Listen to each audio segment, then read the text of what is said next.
Good afternoon, everyone.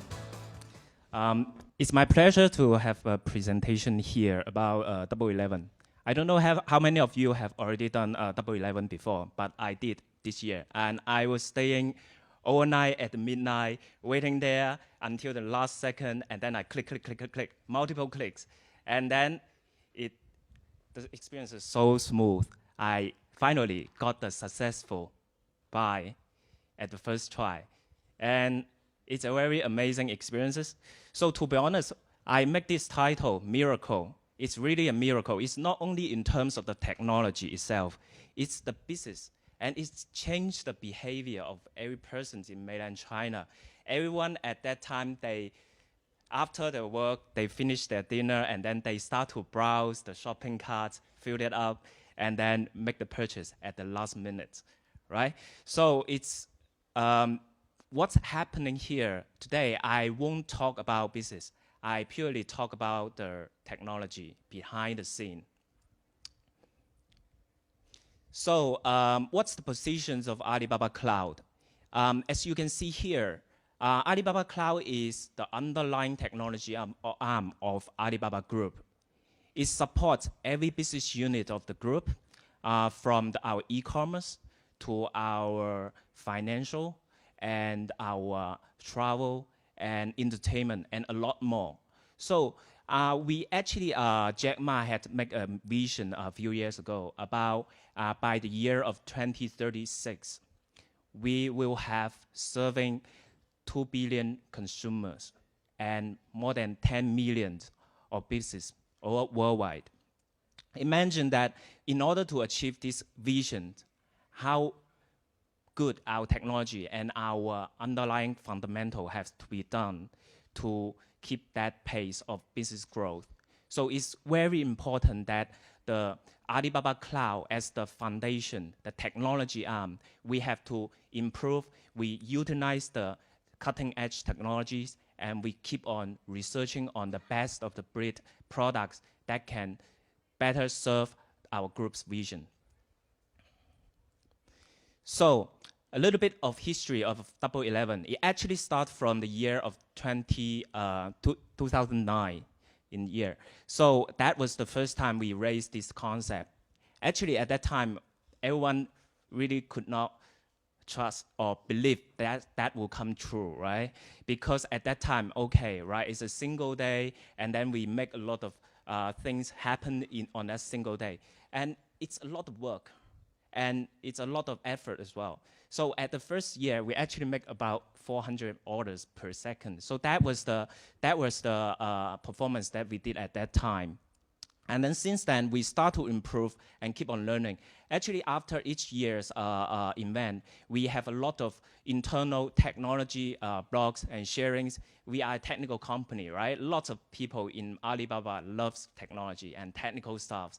We share and we internally study and help to improve what it can be done, right? So following that years and up till now, we actually make a strong progress in terms of the orders and the performance that we did.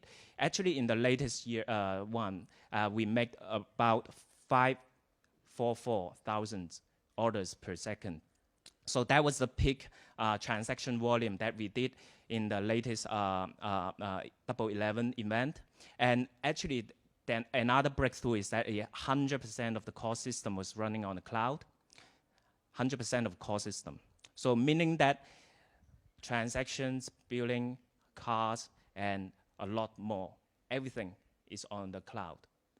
So that was actually the first breakthrough that we have made. And actually about the containers, microservice, all sorts of things already been adopted into this whole event. And let me share with you more about this. But before I jump into the details, let me show you a video about the event itself.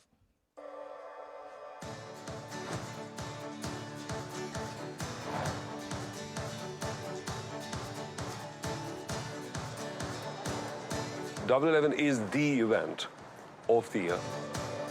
It's a festival that everybody come here, visit it to find new products, new excitement, and also new content marketing. We love Double 11 because we believe in the power of leveraging this very unique moment to touch millions and millions of young Chinese consumers. This year is actually we focus more on this is content, live streaming. I'm so excited to be here. We have our top 10 brand ambassadors and our 100 KOLs who are putting all in might to engage and entertain the shoppers. This year, we actually expanded the team, like 24 hours non-stop live broadcasting during the Double 11. It's really an honor and a privilege to be here at Tmall today. The amount of energy, the excitement, the passion, getting to see people running around the campus here, all the lights for the 11/11 kickoff. I was on stage, so I was part of the opening ceremony, getting ready to see products and sales start to fly across the board. So really an incredible experience.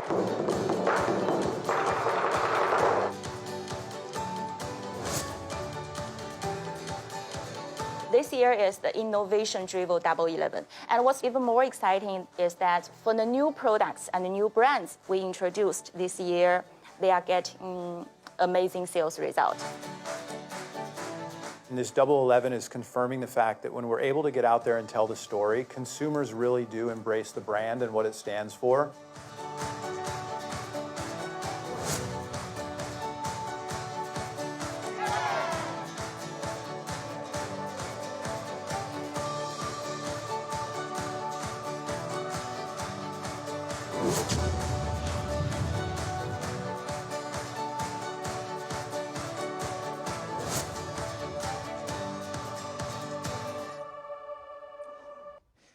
So that was the very exciting event of that day.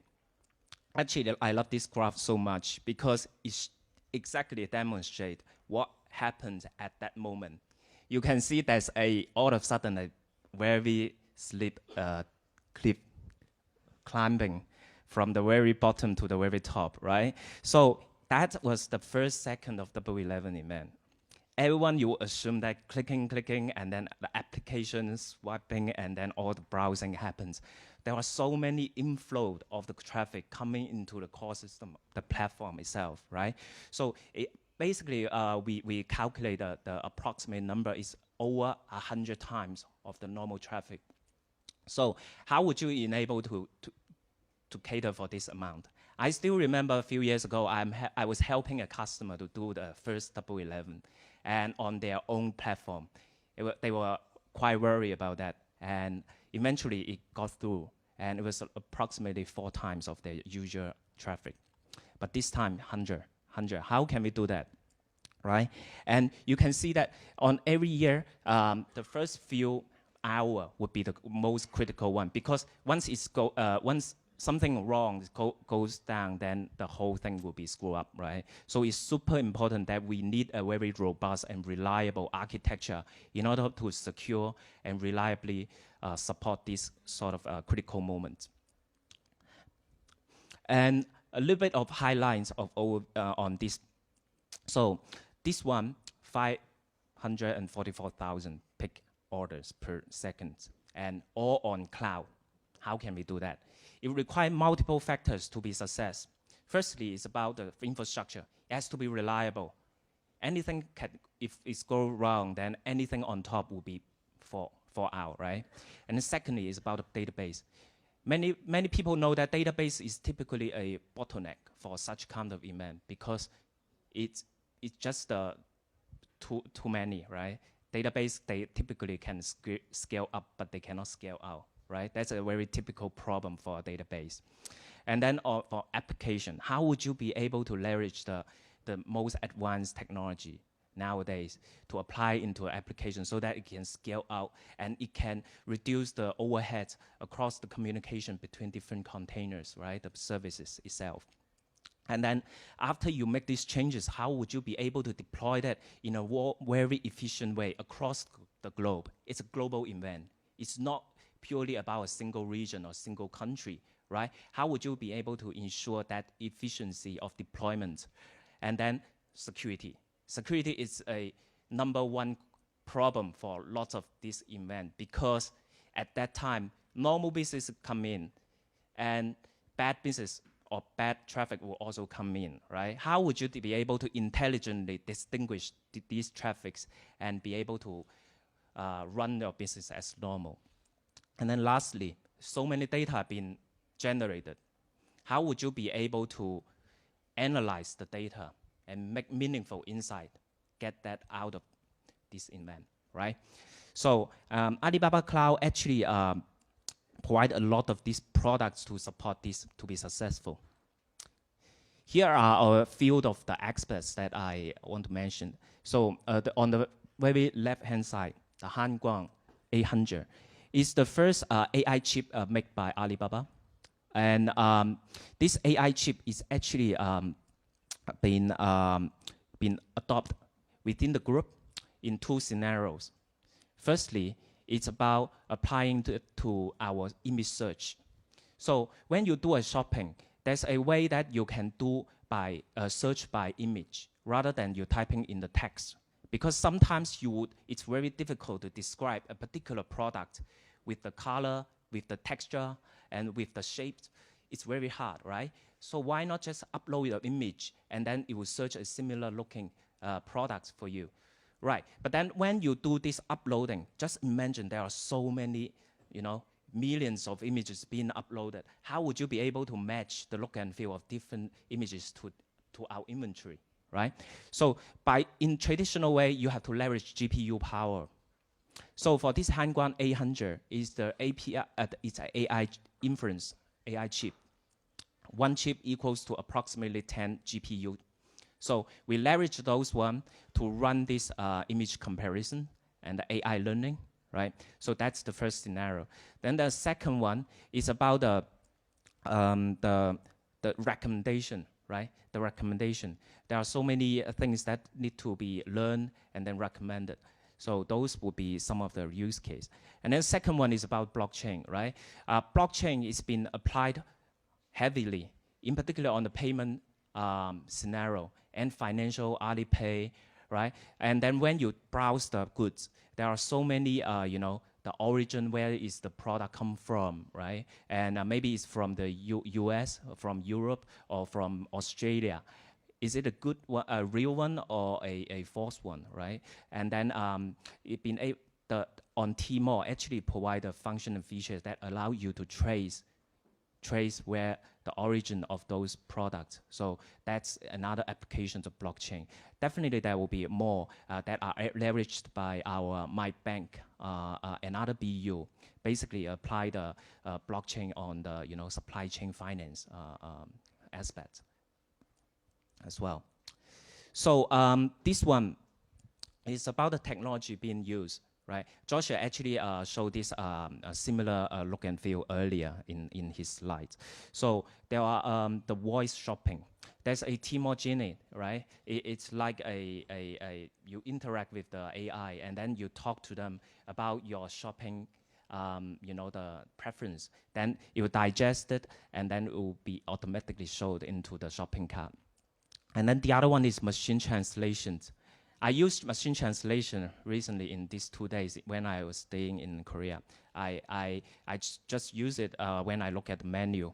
And this has been heavily applied on the Double 11 as well. Because imagine that in that single day, if we calculate the number of operators we need to hire to cater for the customer service, we have to hire more than 100,000 people to do that job, which is unlikely, very impossible to hire those amount of persons on that single day to simply do the customer support, right?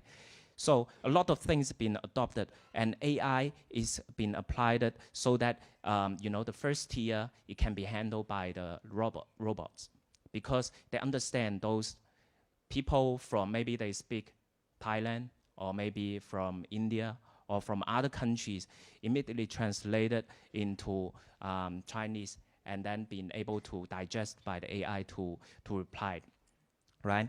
And then there will be infrastructure, the cloud with the high availability and all the power that will support the payment, the shopping recommendations, and also the logistics on that day.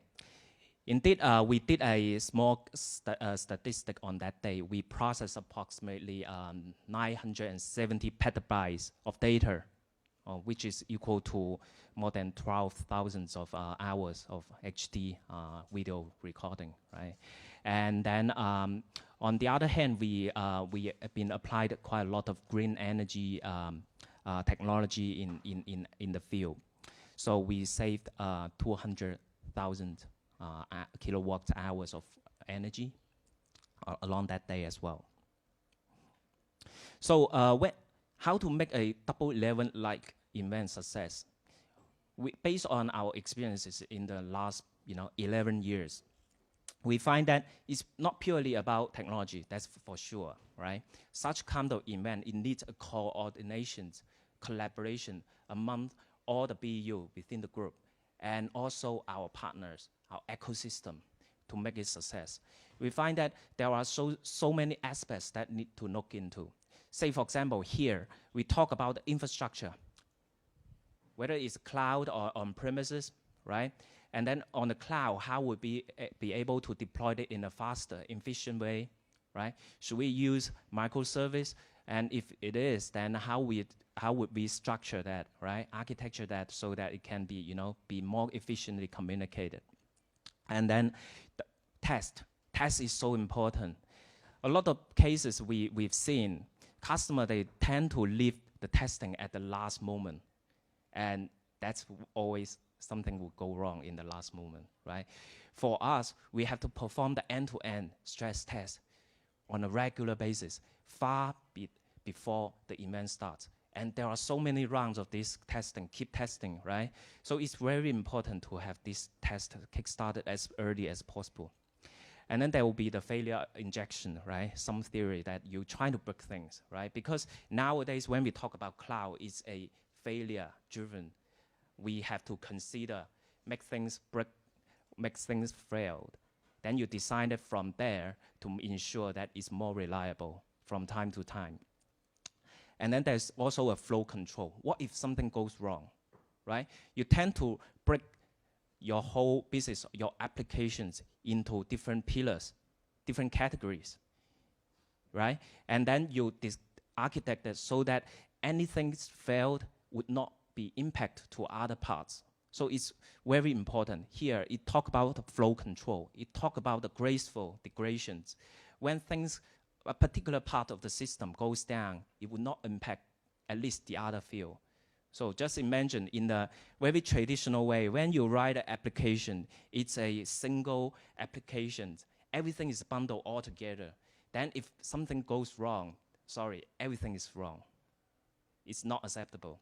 So that's why it's very important to apply those sort of theories and the technologies into places to make it happen. And of course, a good project management and event management to ensure anything goes wrong, then we have the contingency plan and it can be react as quickly as possible. That's also very important as well. So I summarize a number of the technologies and services that contributed to the success of the Double 11. It can be from a technology perspective, the infrastructure, the applications, the depth of the practice, right, itself, the security, the big data, and also the services. We talk about the event management, right? It required a lot of experts to ensure that it's been securely protected along the way for the whole day. So first product, the technology that we use is a bare metal. A lot of people are asking maybe, what's the difference between physical machines and virtualized machines? And physical machines, it's good in performance, but then it's not flexible. You cannot treat it just like a cloud instance, right? It's a physical there. But then what about virtualization? You imply the additional hypervisor. Overheads, additional overheads means slower. It's good. You can configure it in a very flexible way, but it's slower, right? So we cannot get the benefits of both parts. So we actually introduced a new technology. We innovated. We called it this ECS bare metal. Internally, we have a code name for that, it's X-Dragon. So that one is actually combining both parts, both good sides from physical and virtual technology. So here you can see on this diagram here, you imagine that the top part is like the physical servers. Every container, Kubernetes, microservices, they're deployed here. But then later on, we have this EBM hypervisor. We have this chipset made it to directly communicate with our cloud VPC and the cloud, the block storage.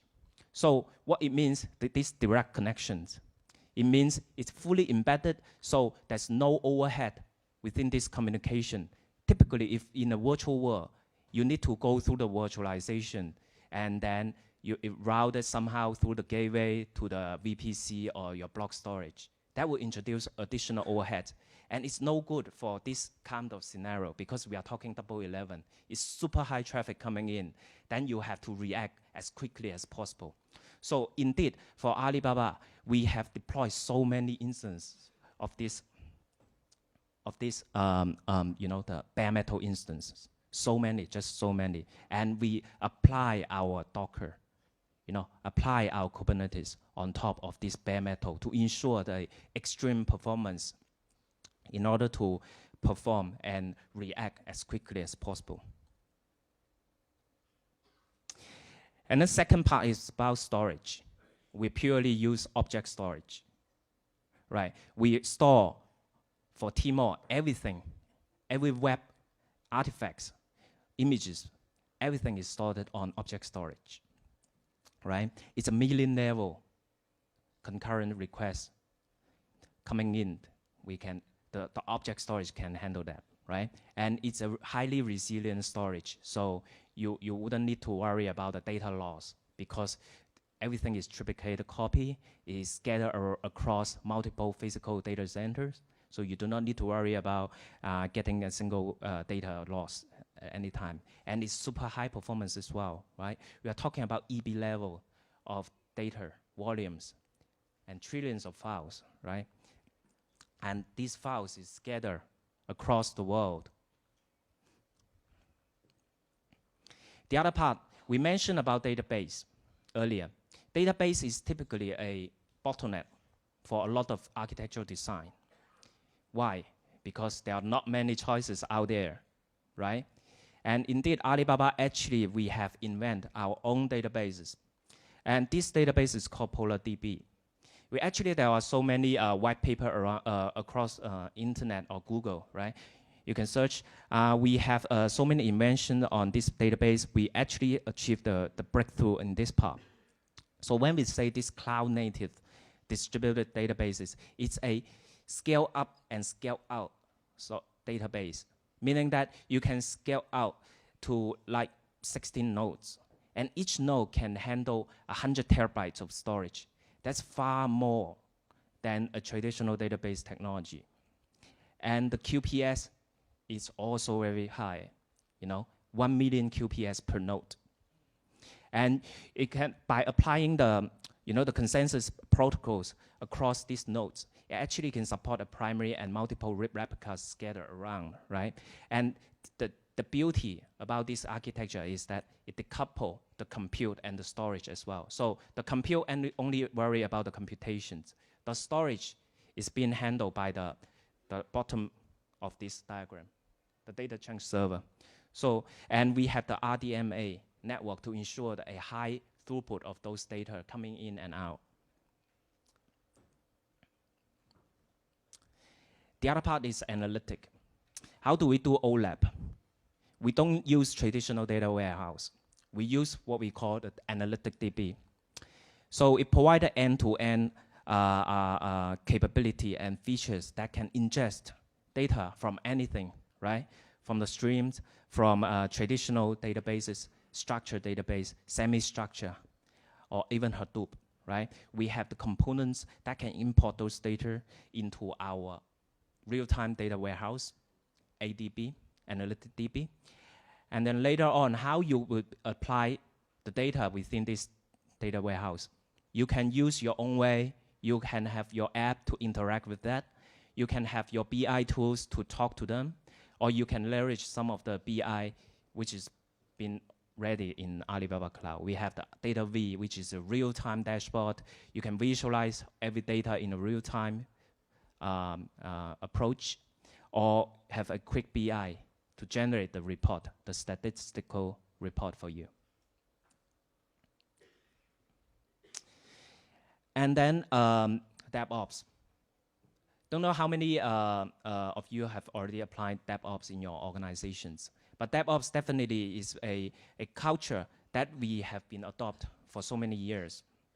Indeed, for Alibaba, during this event, because we have so many deployments across the world, it's not only within mainland China. We have this very robust network connectivity, what we call the cloud enterprise network, that interconnected across the world to form a full network mesh. So you wouldn't need to worry about the data, the deployment. Would there be any loss, data loss, or would there be any failure along the deployment, right? And when we do this automation in a stream way, we make changes, it can be very fast. We are talking about so many deployments continuously, keeping improved, keeping integrated and deployed. As long as we find an error, then we can immediately deploy it, make the changes, right? So many deployment strategies that we talk about, right? And security. There are a lot of traffics along that day. It can be good or it can be bad traffics. Bad traffic, it can be a real DDoS attack. How would we be able to distinguish a real DDoS attack from a normal business? It's very hard, right? Because it's also very high volume, even for the good one. So we have this multiple layer of protections that can intelligently route the good and the bad and distinguish them.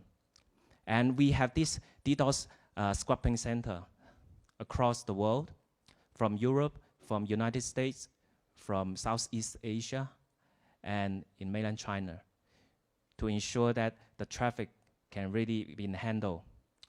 Right? We do a simple statistic. On that day, we have some peak attack approximately 223 gig per second. More than almost 2,000 times of DDoS attack on that single day. And then business fault, I would say the business side, there will be also a lot of tricky stuff happen on that day.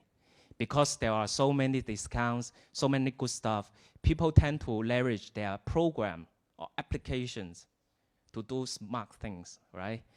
Then how would we be able to, from a platform perspective, how would we be able to prevent those happens? Because every business fault can cause a loss to the organizations. So the web application firewall, it can be supporting like the web or the H5, the applications, or even API. And when it do the switch, it can happen quite quickly, right? It's only a DNS changes. And the good thing is it can also protect not only the cloud instance, but also your on-premises instance. So regardless, if it's a hybrid deployment, then WAF can also help you. And what we talk about the big data, it's an end-to-end thing. So it starts from the very beginning to data integration, the connections, and also how to cleanse the data and then ingest it into the analytic engines. And then we do the thing and then we visualize it. It's an end-to-end journey of a big data pipeline, right? And we have those functions and features from the very left-hand side to the right-hand side. We have this max compute, which I have colleague later will talk about the big data technology of Alibaba. Okay, let's talk about stress tests. So every year we have done a lot of stress tests. And it's very important that when we talk about stress test, it's not purely about application itself or a single part of your system. Because a lot of people, when we talk about the projects, they tend to say, okay, let me do this on a database, or let me do this on a web tier, a presentation. No, we do it from the very beginning, from the user point, the user touch point. How would we be able to simulate those traffic, and we run it through to the very end of the journey and see what can be broken, right? We perform more than 10,000 stress tests every year. So many different BUs. And the good thing is, you can see here the graph. Actually, when we got introduced this end-to-end stress test back in the year 2013, the reliability of the whole system is keep improving. So the effort actually been paid off, right? We actually increased the reliability of the whole system. And it's also important to have this event management. Event management is a big topic. I wouldn't be detailed too much here, but we do have a very professional expertise team who has been in the battle of 11/11, and they can provide similar knowledge sharing or on this event, how we plan things. Before the event, there are so many things about the fine-tuning, optimization, the architecture, consulting. To the event, in the event, we monitor how to operate those things. And then after the event, what we can learn, the lesson learned, and how we can do better next year. So that's basically the cycle of, Alibaba Cloud, what we do things for the group. And a lot of other services can be provided as well, and this is actually also available for our customer. It's the professional service. Not only about the event management, but also the security I mentioned, the strategy, the DevOps practice, and also other architectural elements, cloudification journey. We'll be able to help. And lastly, a sample architecture. I wouldn't say it's a reference architecture, but those things are already being applied to 11/11 of Alibaba Group every year. And it's proven in the real battle every year. From the very bottom, the infrastructure, to the middleware, to the database, and to the very front end. And all the operation tools, and monitoring, the dashboard, visualization, the big data, everything is been through this real battle of 11/11. And I hope this can really help customers as well. So lastly, we have an old saying, Alibaba is make it easy to do business everywhere for customers. So I do hope this knowledge can inspire you about how we do things, and thank you.